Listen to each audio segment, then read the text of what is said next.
आप एक से लेके सारे चैप्टर पढ़े हो लाइन बाय लाइन, अगर आप चैप्टर नहीं लगाए हो और इम्पोर्टेंट क्वेश्चन लगा रहे हो तो काम नहीं बनेगा। समझो, आप बनाओगे अप्रोक्स लेकिन पूरा नहीं 35 बना पाओगे। समझो, तो पहले चैप्टर वाइज करने के बाद इंपॉर्टेंट लगाओ, सारे के सारे बनाओगे। सबसे पहला सवाल है कि केचुआ प्राणी है। केचुआ प्राणी है, जो केचुआ प्राणी है लाडले, उसे हम द्विलिंगी कहते हैं, अच्छे से याद रखना। ऑप्शन के अकॉर्डिंग चलेंगे, उसे हम लोग बाइसेक्सुअल कहते हैं, ठीक है। इंग्लिश में एक एक पॉइंट जब याद करोगे, आपका बोर्ड एग्जाम आ गया, बस अपने दिमाग में यही बात रखना कि मुझे कैसे भी फोड़ना है, कैसे भी फोड़ना है, बात खत्म, ठीक है। तो फोड़ने के लिए ही तैयार रहना मेरे भाई, क्योंकि कुछ भी हो जाए एक एक सवाल फोड़ेंगे। क्या बोलते हो?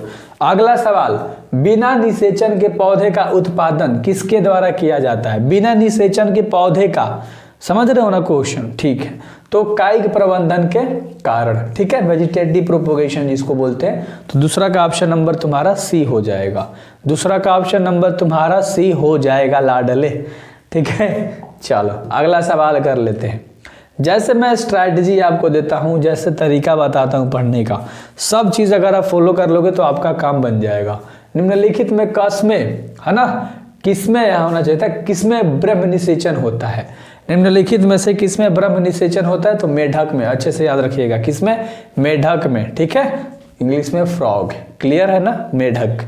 अगला सवाल के ऊपर बात करेंगे, एक एक सवाल याद होगा। देखो 3 सवाल हमने कराया अभी तक, तीनों आपको याद हो गया होगा जहां तक मुझे पता है। अगला सवाल कह रहा है कि जब नर और मादा गैमिट में युग्मक, ध्यान समझो, युग्मनन होता है तब कहलाता है। तो तब वह क्या कहलाता है? तब वह कहलाता है लैंगिक जनन। क्या कहलाता है? लैंगिक जनन कहलाता है, ठीक ना। अगला सवाल के ऊपर हम लोग बात करेंगे। चलो अगला सवाल है जो कि 5 नंबर का सवाल है, ध्यान से देखो। 5 नंबर सवाल कह रहा है कि भ्रूणपोष क्या है? 5वां नंबर सवाल कह रहा है कि भ्रूणपोष क्या है? तो वह एक त्रिगुणित है। क्या है? इसे हम क्या बोलते हैं? ट्राइप्लोइड बोलते हैं, याद रखना। इसे हम लोग क्या बोलते हैं? ट्राइप्लोइड बोलते हैं। तो 5वां सवाल भी आपको याद हो गया होगा। बस केवल, अरे एग्जाम आ गया लाडले, है ना, मस्ती मजाक छोड़, सीधे क्वेश्चन करना है। क्या करना है? सीधे क्वेश्चन पे पकड़ बना के रखनी है, बस एग्जाम में फोड़ना है। पुष्पीय पौधों में नर युग्मक का निर्माण किसके विभाजित से होता है? बता दो, किसके विभाजित से होता है? तो जनन कोशिका है। क्या है? जनन कोशिका, ठीक है, कोशिका, ठीक है, जनन कोशिका है यार, ठीक है। चलो मैं बता दे रहा हूँ ना ऑप्शन, थोड़ा सा टाइपिंग मिस्टेक मैनेज करना। आई एम सॉरी यार, हाथ जुड़ के बोलोगे तो माफी मांग लूंगा, क्योंकि गलत है तो गलत है, और जो गलत है उसके लिए क्षमा मांगना, कोई गलत बात नहीं है। करेंगे ऋतुस्राव चक्र किसमें होता है? ऋतुस्राव चक्र किसमें होता है? तो देखो, मनुष्य में भी ये चीज पाई जाती है, चिंपैंजी में भी और बंदर में भी। तो आप कहोगे कि ये सभी हो जाएगा। अच्छे से देखो, ऑल ऑफ दीज आप ऑप्शन मारोगे। क्या मारोगे? ऑल ऑफ दीज मारोगे। तो 7 क्वेश्चन तक अब तक मैंने करा दिया, और अभी तक आपको लगता है कि आपकी तैयारी बिल्कुल नहीं हुई है ना? आपको लगता है कि आपकी तैयारी बिल्कुल भी नहीं हुई है। भैया कोई तरीका बता दो एक बार में। सबसे पहले आप मेरे ऐप पे जाओ, अपना एम के नाम से है, मैं नहीं बोल रहा कि मेरा PDF ले लो, है ना। अपना एम के जो चैनल का नाम है वही ऐप का नाम है। ऐप पे जाओगे, प्ले स्टोर से डाउनलोड करके देखना, एक बैच होगा 99 रुपये का, लक्ष्य वाला नाम से। ऑल सब्जेक्ट का उसमें PDF डाल दिया हूँ, इंपॉर्टेंट क्वेश्चन हर चैप्टर 6-6 को, उसे लेना है। और अगर आपको लेने नहीं आएगा तो इस नंबर पे आपको क्या करना है? व्हाट्सएप करना है, आपको यहाँ से लॉगिन करके दे दिया जाएगा। समझ गए ना? चलो, तो आई होप आप समझ चुके हो। चलो अगला सवाल के ऊपर हम लोग बात करेंगे, ठीक है। किसके ऊपर बात करेंगे? अगला सवाल के ऊपर बात करेंगे। अगला सवाल कह रहा है, अगला सवाल है कि इनमें से किसका पुष्पासन खाया जाता है? 9 नंबर का सवाल है, बता दो। ये सवाल बहुत बार मैंने कराया है। सेव का पुष्पासन हम लोग खाते हैं, इंग्लिश में एप्पल। क्लियर है? क्लियर है लाडलो? क्लियर है ना? चलो अगला सवाल करेंगे। 10 नंबर सवाल है, कह रहा है सवाल कि कमल में परागण होता है। कमल में परागण होता है। तो जो कमल में परागण होता है उसे हम दिष्ट द्वारा कहते हैं, कीट के द्वारा, सॉरी कीट के द्वारा, कीट इंसेक्ट थोड़ा सा मस्ती आ गया होगा, है ना, इस चीज को लेकर। कमल में परागण होता है किसके द्वारा? कीट के द्वारा। क्लियर है? अगला सवाल करेंगे जो कि 11 नंबर सवाल है, और कह रहा है कि कैपेसिटेशन एक प्राकृतिक क्रिया है जो होती है। कैपेसिटेंस एक प्राकृतिक क्रिया है जो होती है मादा जनन के मार्ग में। अच्छे से याद रहेगा ना? चलो, फीमेल रिप्रोडक्शन ट्रैक, ठीक है, तो अच्छे से याद रख लेना। क्लियर? आ जाते हैं नेक्स्ट सवाल जो कि 12 नंबर सवाल है। 12 नंबर सवाल आपका कह रहा है कि एंड्रोजन्स किसे उद्दीपित करता है, बताओ। ये सवाल थोड़ा सा आपको टेढ़ा लग रहा होगा, लेकिन ये शुक्राणु जनन को करता है, स्पेर्मेटोजेनेसिस। क्लियर है? चलो अगला सवाल हम लोग करेंगे 12-13 नंबर। मुझे समय पास करने में कोई इंटरेस्ट नहीं है, आओ ऑब्जेक्टिव करो, जाओ, एग्जाम आ गया ना। मानव मादा में गर्भकाल है, मानव मादा में जो गर्भकाल होता है वो 9 माह तक होता है, तुम्हें भी पता है। 9 महीना बाद बच्चे जन्म लेते हैं। क्लियर है ना? क्लियर है ना? सवाल सुन रहे हो, आपको आंसर भी याद हो रहा होगा। And the next question is कि द्विगुणित संरचना है, द्विगुणित संरचना है, द्विगुणित संरचना किस चीज की होती है? ऑप्शन देख लो, आगे का या युग्मनन का? तो युग्मनज का। क्लियर है? किसका? जाइगोट का। ठीक है, क्लियर है ना? स्ट्रक्चर देख लो, द्विगुणित संरचना पूछ रहा है तो होता है किसका? युग्मनज का। क्लियर है लाडले? अगला सवाल करेंगे जो 15 नंबर का सवाल है, और 15 नंबर सवाल कह रहा है कि एक स्वस्थ महिला के पूरे जीवन काल में उत्पन्न कुल अंडों की संख्या कितनी होती है? बता दो। टोटल 400। एक स्वस्थ महिला के पूरे जीवन काल में उत्पन्न कुल अंडों की संख्या कितनी होती है? 400। ठीक है, चलो। एंड अगला सवाल हम लोग करेंगे 16 नंबर। ठीक है, 16 नंबर करेंगे। आबादी का प्रसरण निर्भर करता है, आबादी का प्रसरण निर्भर करता है, किस पर निर्भर करता है? देखो, वर्गीकरण पर भी, आगमन पर भी, स्थानांतरण पर भी, तीन में से सभी आप मार लेना। क्लियर है? क्लियर है? इंग्लिश मीडियम वालों 2 ही ऑप्शन है, 2 आपको नीचे दिख रहा होगा, तो यहाँ से आपको अब 4 दिख रहा होगा, तो ये ऑल ऑफ दिस होगा ना। अगला 17 नंबर सवाल है कि डीएनए अणु में, समझो, डीएनए अणु में साइटोसिन 18% होता है, एडेनिन का प्रतिशत कितना होगा? बता दो। एडेनिन का प्रतिशत होता है 32%। कितना होता है जी? 32%।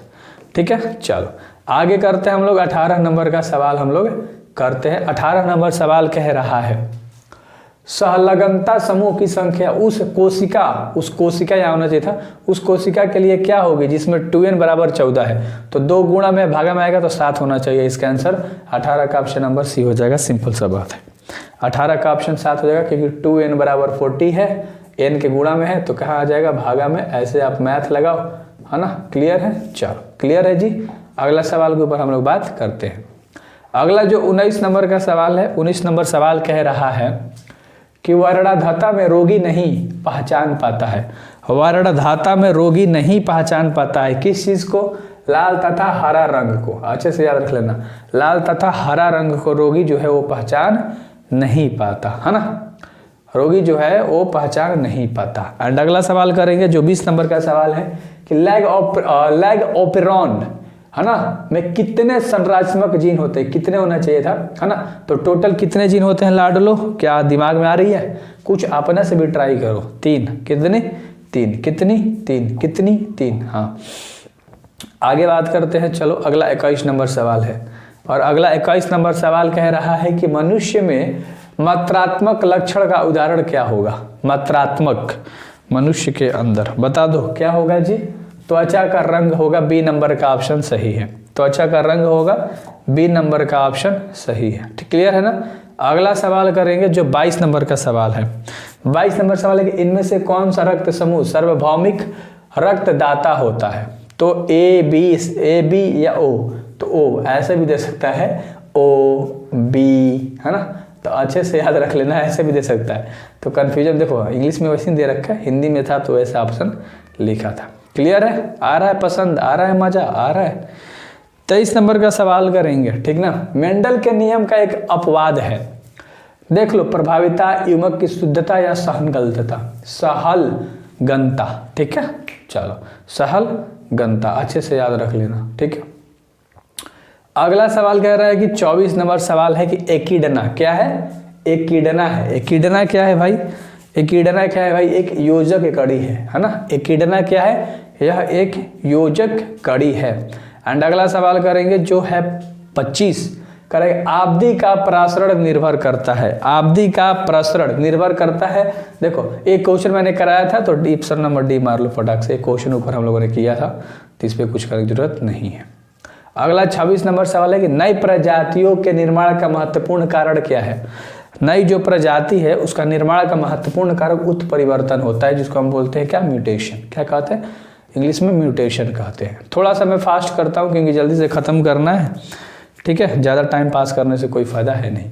वुचेरिया वन क्राफ्टी के द्वारा होता है, वेचूरिया वन क्राफ्टी के द्वारा क्या होता है जी, फाइलेरिया होता है, ठीक है, क्या होता है, फाइलेरिया होता है। एंड नेक्स्ट क्वेश्चन के ऊपर हम लोग बात करेंगे 28 नंबर। 28 नंबर का है कि विडाल परीक्षण ज्ञात करने के लिए हमें टाइफाइड, क्लियर है ना, बस इतना ऑप्शन याद रख लो, क्या होगा, टाइफाइड होगा। एंड अगला सवाल करेंगे जो कि अगला है 29 नंबर का सवाल, ध्यान से देखो, फटाक से फोड़ो, फटाक से फोड़ो। अत्यधिक मात्रा में अल्कोहल से सेवन से कौन सा अंग सर्वाधिक प्रभावित होता है? ज़्यादा दारू उपयोग तो यकृत खराब होता है, प्रभावित होता है, याद रख लेना। घर में जो भी पियक्कड़ लोग होंगे बताना, ठीक है, कि देख यकृत खराब हो जाएगा, लीवर खराब हो जाएगा, ना पिया जाओ। अगला कह रहा है कि जैविक खाद्य का मुख्य स्रोत क्या है? जैविक खाद्य का मुख्य स्रोत जीवाणु होते हैं, तुम्हें भी ये सबको पता है, ठीक है। तो इंग्लिश भी देख लो यार, वरना आप लोग बोलोगे क्या हो जाएगा, बैक्टीरिया।